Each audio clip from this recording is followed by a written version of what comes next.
Salam sejahtera bagi kita semua. Terlebih dahulu perkenalkan, nama saya Anuddin dari Aliansi Jurnalis Sampan.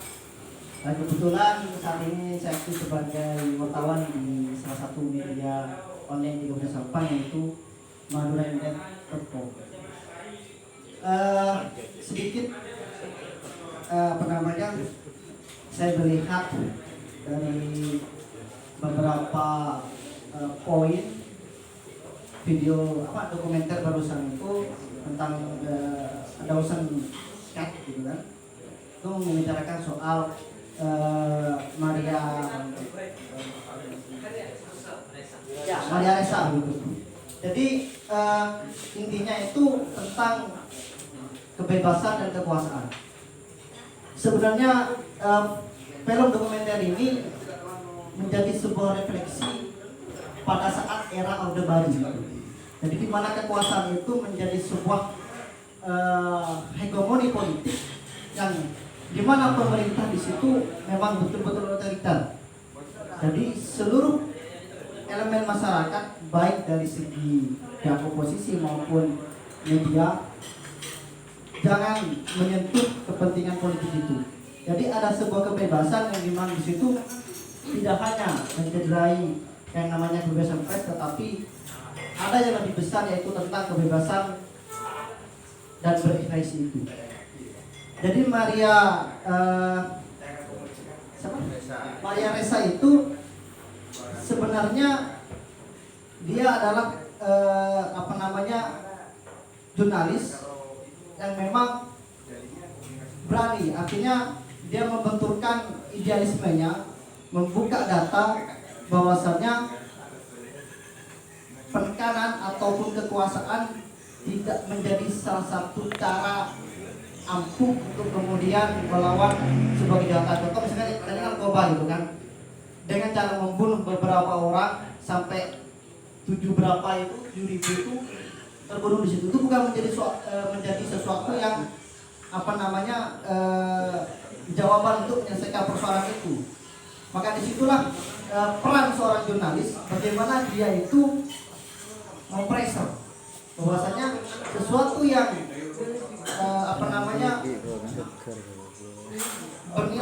bernilai kejaman itu bukan berarti adalah sesuatu solusi yang memang itu adalah solusi bukan. Maka dari itu kebebasan kita, kreativitas kita, inovasi kita itu harus dituangkan dalam membuka data itu. Saya sangat terinspirasi gitu kan. Maria begitu berani, tidak takut gitu, untuk beberapa sampai dia ditahan dalam satu minggu itu 5 kali atau 2 kali ke sana itu, tapi dia fight gitu kan. Dia membuka data itu bahwasanya ada sesuatu yang harus kita ketahui. Begitu. Jadi kebebasan pers dan kekuasaan itu adalah sesuatu yang harus kita pahami, bahwasanya kekuasaan bukanlah segalanya untuk menyelesaikan masalah. Maka dari itu ada controlling dari jurnalis itu sendiri. Mungkin itu yang saya tangkap sedikit dari film dokumenter barusan. Kalau lebihnya mungkin dari rekan-rekan ada yang menambahkan, atau mungkin pernyataan ini kurang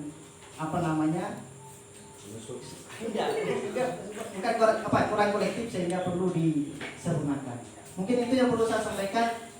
Kurang lebihnya saya mohon maaf. Assalamualaikum warahmatullahi wabarakatuh. Baik, kasih aplaus lagi. Luar biasa dari Mas Amiruddin ini analisisnya. Mungkin ada satu lagi. Ya. Kenalan dulu ya. Baik, Assalamualaikum warahmatullahi wabarakatuh. Sebelumnya selamat malam terhadap kakak-kakak yang telah hadir di nobar film Dawson Cat. Perkenalkan, nama saya Abdi Gofar. Saya berasal dari Sampang. Cuman kebetulan saya kuliah di Makassar. Di sini ada salah satu dosen saya, Bapak Taufik Rahman.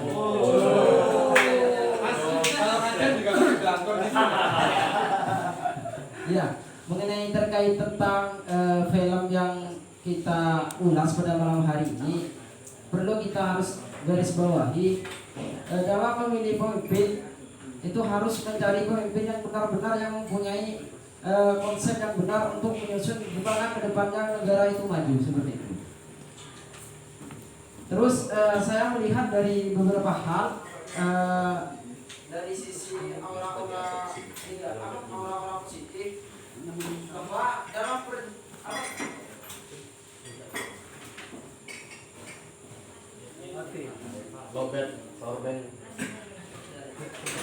saya melihat dari beberapa sisi aura-aura positif bahwa dalam perjuangan kebenaran, dalam perjuangan kebenaran kemanusiaan itu harus dinikmati. Artinya apa? Saya mengutip bahasanya Tan Malaka, ketika kita memperjuangkan kemerdekaan, maka kita harus pasti kemerdekaan kita yang harus utama seperti itu. Jadi bahwa saya mengutip dari perkataan Maria Ressa tadi, ayolah kita nikmati apa hari-hari terakhir demokrasi seperti itu. Jadi kalau saya korelasikan antara negara di Filipina itu di negara kita, bahkan sekarang itu di negara kita, di negara Indonesia agak sudah ada aura-auranya, bahkan jadi sampai ke pelosok desa seperti itu. Kalau melihat dari film tadi, ini kan terkait tentang pembebasan. Jadi ada beberapa media yang ditolak, terutamanya kalau nggak salah saya pernah sebelum berangkat di sini saya baca beritanya itu adalah media mental yang ditolak di negara Filipina ini. Jadi perlu artinya kita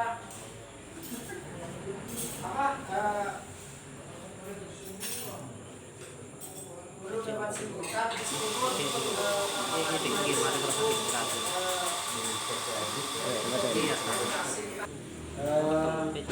Pak Salawati ya nanti. Silakan di depan biar ya. Berbeda dari situasi yang tadi.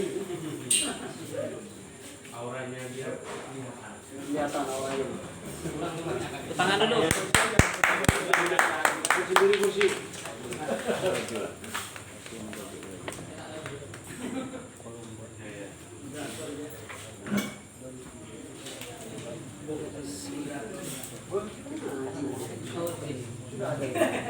Ininya taruh.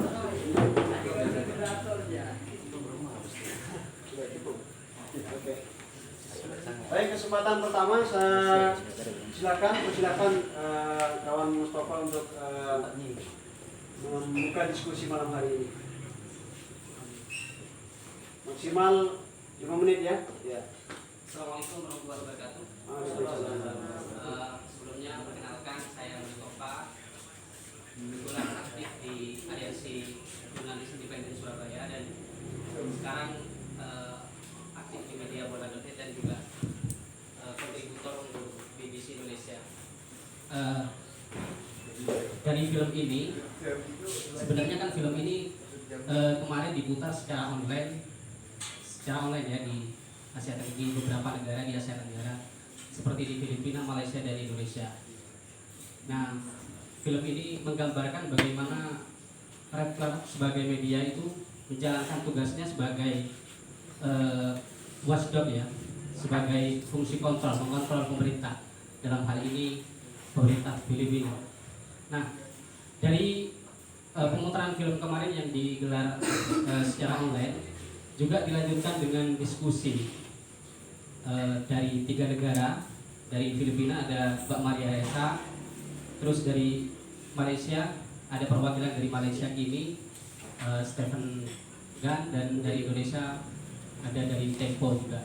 Nah, dari beberapa diskusi yang digelar kemarin itu ada kesimpulan bahwa ada kesamaan ancaman yang diterima oleh media ataupun jurnalis ataupun aktivis ya di 3 negara tersebut atau secara umum di Asia Tenggara itu adalah ancamannya hampir sama. Seperti tadi yang bisa kita lihat di film itu, ancamannya adalah penuntutan.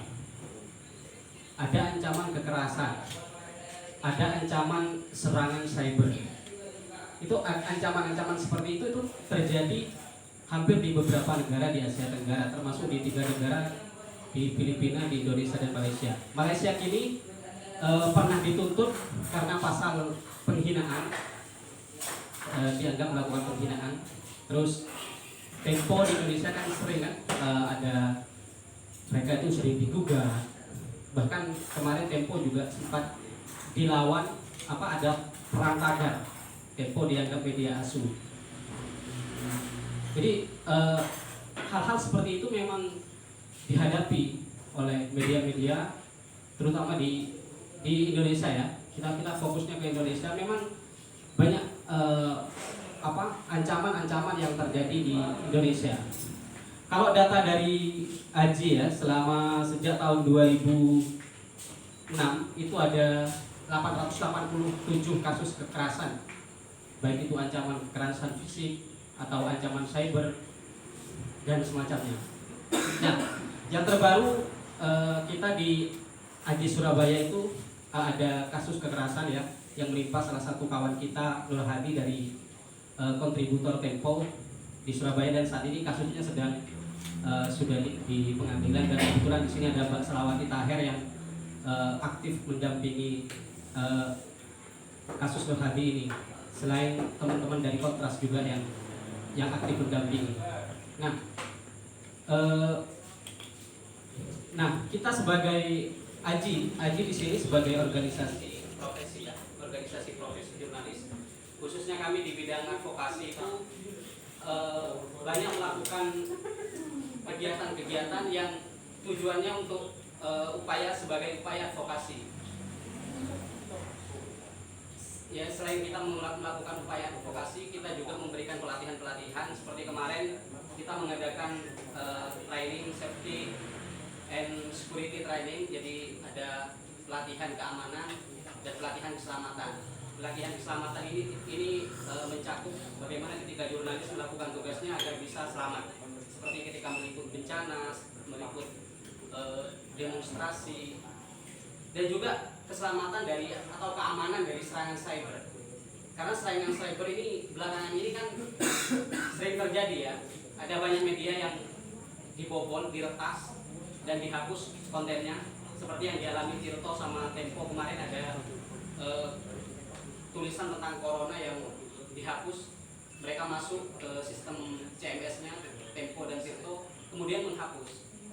Terus ada ancaman doxing, jadi data dari jurnalis itu disebar untuk kemudian diolok-olok di media.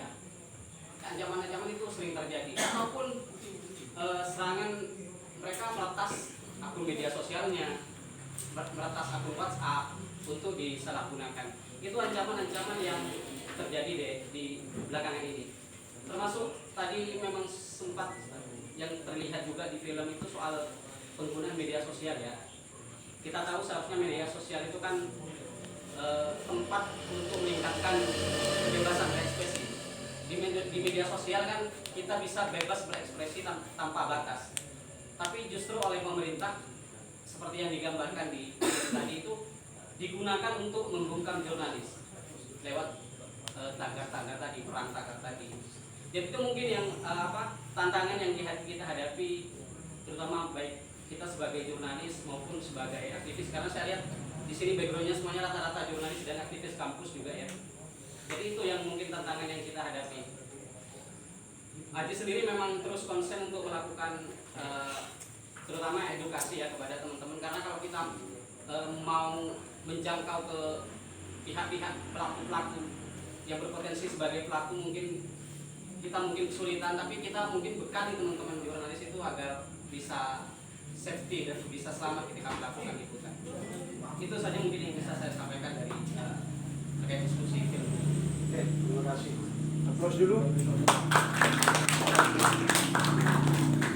Lanjut, Mas Eben. Gak usah pakai mic ya, terdengar ya kawan-kawan ya. Terdengar. Salam, kenceng. Assalamualaikum kawan-kawan, selamat malam. Pertama-tama saya mau terima kasih dulu nih ke. Bentar ya, dipegang nggak bisa.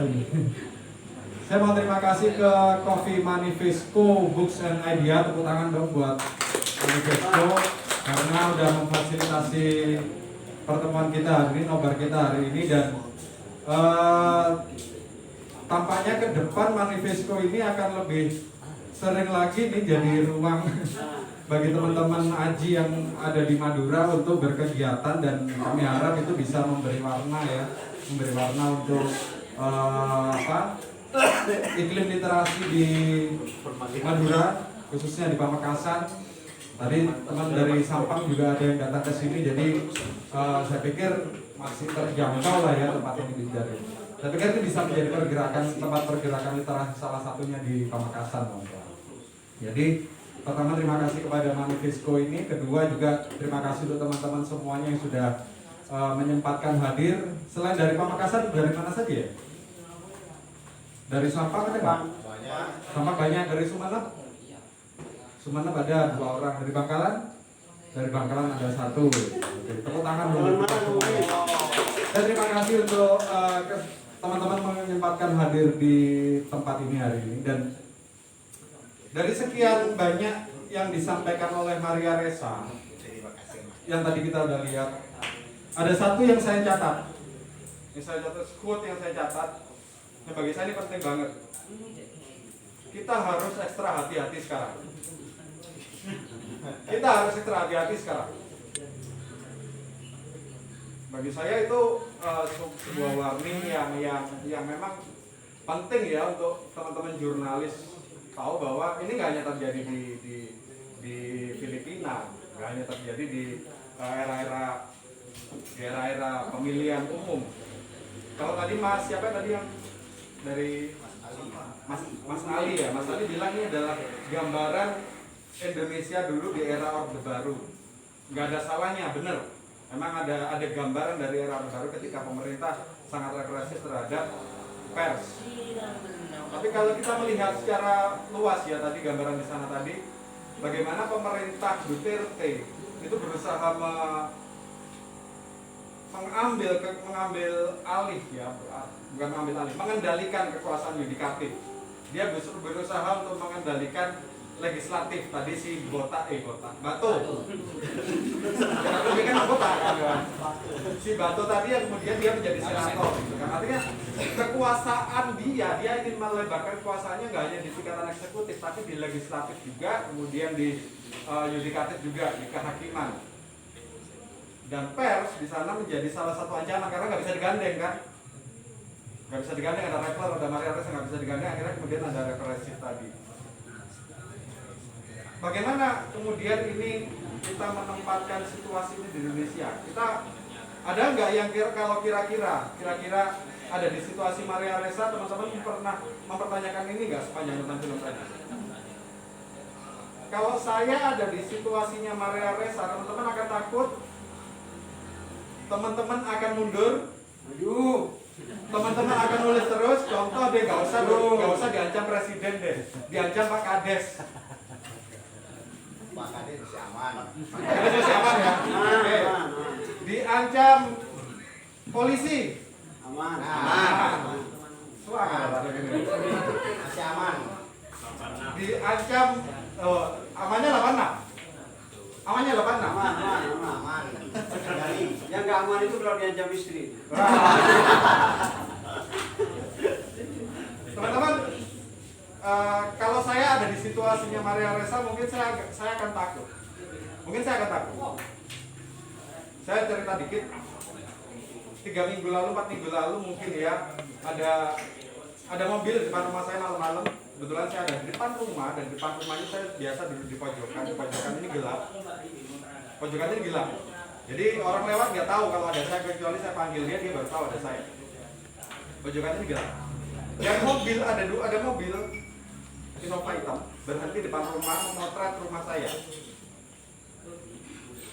Ada 2 laki-laki di depan, dia memotret rumah saya. Saya pikir ada apa? Saya datangi dia. Waktu itu saya sedang telepon-teleponan sama Amin Tafarik, dia mantan ketua Haji Surabaya. Saya bilang ke dia, "Rit, bentar ya, ada orang memotret rumah saya." Gitu. Saya nggak tahu saya pemberitaan apa, terus saya juga editor, gitu, karena saya juga lagi menulis. Ya saya mengkaitkan dengan beberapa aktivitas jurnalistik yang memang saya lakukan, termasuk pendampingan kasus Nur Hadi memang ya. Farid bilang tolong dipotret mobilnya, ingat plat nomornya gitu kan, shortcut untuk antisipasi. Tapi ya karena saya sedang telepon, saya nggak siap dengan kamera gitu, dan kameranya ada di HP gitu. Jadi akhirnya saya datangi dia, begitu saya datangi ternyata kabur, pergi. Sampai sekarang nggak tahu siapa itu. Tapi saya mengkaitkannya dan berspekulasi dengan kasus-kasus yang sedang saya dampingi, kalau misalkan dengan kasus Nur Hadi, dan memang kita agak miring-miring juga ya masalah ya awal-awal ya ketika mengawal kasus ini, karena yang kita hadapi adalah oknum polisi gitu kan. Oknum polisi, dan mereka punya kekuasaan, mereka punya alat, mereka punya ya alat kuasa loh. Mereka bisa melakukan apa saja, dan saya wajar merasa terancam. Sampai kemudian ada kepikiran HP diretas, WA diretas, ya itu udah sehingga kemudian di rumah saya sendiri ada protokol keselamatan. Saya bilang ke istri, kalau misalkan dalam 1 kali 24 jam atau 1 kali 24 jam lah selama kasus ini, 1 kali 24 jam saya nggak ada kabarnya, kamu larinya kemana, kamu perginya kemana, itu diterapkan. Jadi di rumah saya sudah saya bikin aturan sendiri, kamu larinya kemana, cari keselamatan ke siapa, saya sudah koordinasi dengan siapa. Jadi sudah ada kontak darurat yang saya kasihkan ke istri, kalau saya hilang, kalau saya nggak ada jelas kabarnya, silakan hubungi nomor ini, temui dia sudah tahu bahwa dia akan memberikan perlindungan. Jadi itu saya dapatkan dari Aji kan, jadi pelatihan semacam itu memang ada di Aji digital. Tadi yang dibilang Mas Opa, ada safety digital, ada bagaimana kita aman ketika melakukan praktik jurnalistik. Nah, tapi kalau kita melihat secara lebih besar lagi, ancaman terhadap jurnalis bukan hanya kekuasaan, bukan hanya rezim. Tadi dibilang di situ kan bagaimana internet dari 25 akun itu menyebar kemudian menjadi 3 juta, dan itu menyebarkan kebencian. Kita melihat situasi sekarang, kira-kira seperti itu enggak? Jurnalis yang dihadapi oleh jurnalis sekarang bukan hanya rezim, bukan hanya kekuasaan, tapi yang dia buzzer kan. Buzzer mereka bisa mengubah pendapat banyak orang. Netizen pun menjadi ancaman buat kita, itu ancaman yang dihadirkan oleh internet. Doxing lah disebutkan, teman-teman mungkin di Twitter yang aktif di Twitter ingat kasusnya wartawan FIFA Ridho Purnama yang dia didoxing karena membuat berita-berita seputar atlet badminton yang bikin ngilu gitu ya, kemudian didoxing banyak orang. Itu bisa terjadi pada kita. Artinya apa? Kekerasan terhadap pers, kekerasan terhadap jurnalis itu bukan hanya terjadi ketika kita berusaha untuk mengkritik pemerintah saja, enggak. Kita melanggar etik pun kita bisa jadi sasaran kekerasan. Makanya kemudian memang kita harus hati-hati ketika melakukan praktik-praktik jurnalistik. Kita benar, kita bisa menjadi ancaman bagi sekelompok orang. Kita salah, kita menjadi ancaman bagi banyak orang. Netizen sekarang gampang sekali menjatuhkan kita. Di media online namanya teman-teman kan tertulis ya. Namanya tertulis, tinggal dicari aja Instagramnya apa, Twitternya apa, tinggal kemudian ditelusuri lagi rumahnya di mana. Ya, kita meletakkan keselamatan risiko kita ada di Instagram, di Twitter, di Facebook dan sebagainya. Makanya kita harus hati-hati. Tapi intinya tuh kawan-kawan, kekerasan terhadap pers ini akan selalu ada selama ambisi terhadap kekuasaan itu ada, dan media yang selalu berusaha untuk melakukan kritik ya. Dan kalau pelanggaran etik itu kita lakukan, kita juga terancam kekerasan terhadap pers. Makanya penting bagi kita untuk kita harus ekstra hati-hati sekarang. Ekstra hati-hati dalam artian, ayo kita jaga etik juga sehingga kita nggak menjadi korban tadi ya oleh netizen atau siapapun yang kritik gitu kan.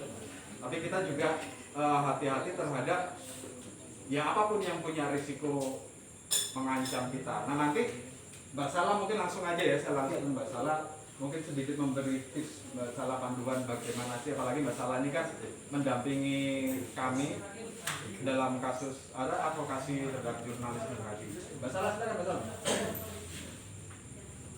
Assalamualaikum warahmatullahi wabarakatuh. Waalaikumsalam warahmatullahi wabarakatuh. Saya pikir teman-teman di sini ya, apapun pilihan yang sudah dipilih, kita tahu konsekuensinya apa. Seperti yang kita lihat terhadap Maria Ressa itu, apapun yang sudah dilakukan, dia tetap vonis 6 tahun penjara gitu ya. Tapi paling tidak sekalah-kalahnya sudah melawan super hormat-hormatnya. Itu yang disampaikan oleh Nyai Ondosoro kepada saya pikir itu yang harus dipegang juga oleh teman-teman. Karena tadi hal yang terpenting dari film ini ya mungkin saya film dulu baru kita masuk ke yang lain. Film itu ada bagian bahwa dia simpan tadi ya pada saat tanya. Kalau kita tidak menyuarakan perlawanan terhadap impunitas dari pemerintahan, maka kekuasaan itu akan terus merajalela dan akhirnya melibas kita semua. Dan itu disambungkan dengan yang quote kalau media tadi, pada saat sosialis ditangkap lalu kamu diam, aku diam gitu ya. Nanti sampainya itu kan bisa berpola. Kalau dilihat dari situasi hari ini, ya mungkin sosialis tidak ada lagi mungkin secara nyata di Indonesia gitu ya. Tapi watchdog terus juga teman-teman media yang kritis menyuarakan itu juga menjadi bagian yang pastinya lini pertama yang akan dilibas ya. Seperti kalau di Duterte ini kan dia benar-benar terbuka dan sangat brutal ya. Kita lihat seperti itu. Dan kalau dilihat sih tadi sambil nonton sama Mbak Tika juga bilang ada banyak hal yang sebenarnya paralel sama keadaan Indonesia. Tidak hanya zaman Orde Baru tapi juga hari ini ya, di mana brutalitas yang semena-mena misalkan KPK, Omnibus Law dan lain sebagainya macamnya itu sudah mulai terasa seperti yang dikatakan Maria Ressa juga. Ini bukan Filipina yang saya kenal, sama rasanya juga, dan ini bukan Indonesia yang kita tahu dengan semua aturan-aturan hukumnya. Hal itu sama paralel menurut saya. Nah, jadi teman-teman ada hal yang tidak hanya bicara tentang capacity building teman-teman untuk lebih hati-hati seperti yang Eben bilang, tapi juga di bahu teman-teman jurnalis itu juga bicara ada tanggung jawab ya, tanggung jawab kepada bangsa ini. Kita bicara tentang yaitu tadi impunitas, apalagi ini kita memperingati tanggal 2 Oktober gitu ya, 2 November gitu ya. Nah, itu juga teman-teman juga harus memperhatikan apa saja yang dilakukan kesewenang-wenangan yang memang harus disuarakan. Memang kita tahu lah ya, kalau banyak juga di antara jurnalis, ada lagi yang lain yang kawan-kawan bilang bodrek gitu ya. Ya dalam hal ini hal-hal seperti itu harus dijembatani. Karena apa? Dari film itu bisa teman-teman lihat bahwa Duterte bilang siapapun akan dia underestimate dengan bilang bahwa apa itu jurnalisme investigatif itu bullshit. Itu adalah tunggangan dari lawan politik saya yang dibayar. Pers itu dibayar. Tidak ada lagi bicara independensi atau apapun, dia bicara seperti itu kan tadi. Nah, hal-hal seperti itu tuh juga menjadi tantangan juga buat kawan-kawan. Kadang-kadang pada saat kita tidak menjaga profesionalisme kita ya dalam setiap profesi, akhirnya ya seperti itu. Memang ada juga quote yang mengatakan dari setiap profesi itu hanya lahir dua, pengabdi profesi atau pengkhianat profesinya. Nah, pada saat banyak pengkhianat profesi ya orang yang berkuasa seperti Duterte akan bisa melibas kita dengan bicara bahwa kita ini memang orang-orang bayaran saja, tidak punya idealisme. Pasti ada kekuatan politik lain. Tadi kan juga bisa dilihat ya, mereka menuduh Amerika atau segala macam yang mengusung melalui Maria Ressa seperti itu ya. Itu dari film menurut saya. Dan kalau bicara tentang kebebasan pers di Indonesia, ini juga mulai kasar juga kan kalau bicara hal-hal seperti itu. Sebenarnya secara fisik mulai kasar juga dengan bicara tadi data-data yang oleh Haji disajikan gitu ya. Terlebih juga hari ini seperti yang kita hadapi ya, kekerasan terhadap Nur Hadi. Pada saat saya ditelepon pagi itu tanggal 28 Maret ya 2021, Miftah Farid Ketua Haji Surabaya sebelumnya bicara bahwa Sal, saya baru bangun gitu ya jam 6, tidur lagi setelah sholat subuh, baru bangun di telepon Farid, Sal ada wartawan yang disekap, terus saya